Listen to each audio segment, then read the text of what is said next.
اجي هرفاي نادين حالي شو میشه اسلام حالي شو میشه. ابو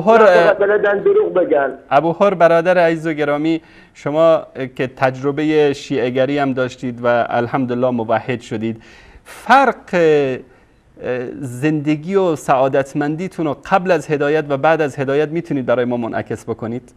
خیلی کوتاه. قبلا که تو دین روافض بودم، فقط بقول یارو گفتنی چطور بهتون بگم،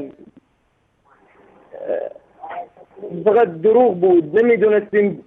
نمیدونستیم سعادت، نمیدونستیم نمازمون رو چطور بخونیم، بعد دنیا و آخرتمون رو نمیدونستیم چطور بیان کنیم. فقط میگفتن بگو یا حسین یا علی، انگار ما فکر میکردیم ها امام حسین و امام علی و غیره بمون برکت میدن، سعادت میدن. بله. ابو هر برادر عزیز و گرامی، ابو هر اگر که عربی میتونید راحت تر صحبت بکنید، عربی صحبت بکنید. من احساس میکنم که فارسی کمی مشکله براتون. بفرمایید. اشكرك اغاي انصاري.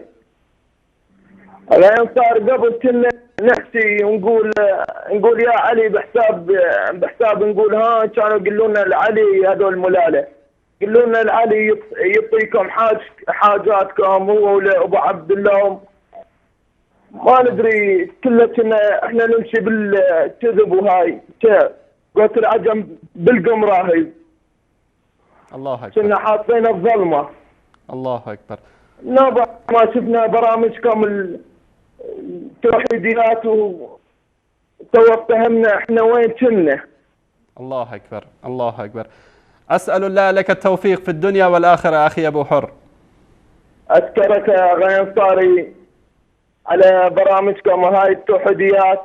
واقعا هنا بالاهواز وايد توحدوا، وايد شافوا الحقيقه. الحمد لله الحمد لله. اشكرك يا غي انصاري. بارك الله فيك، حفظك الله، جزاك الله خير. الله التوفيق. تحيه لك ولشعب الاهوازي، بارك الله فيك. اشكرك. بارك الله فيك. في امان الله. في امان الله غي انصاري. في امان الله.